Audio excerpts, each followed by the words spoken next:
விருத்து தென்னை போராடுதோ, எதனை நினைத்து இளநீராடுதோ, கன்னி உன்னை கண்டதாலோ, தன்னை எண்ணிக்கொண்டதாலோ.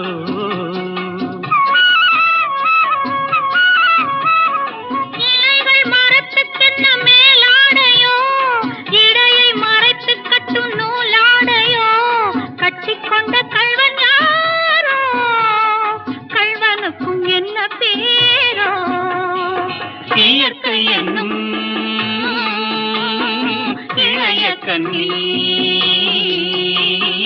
ஏங்குகிறாள் துணையை எண்ணி.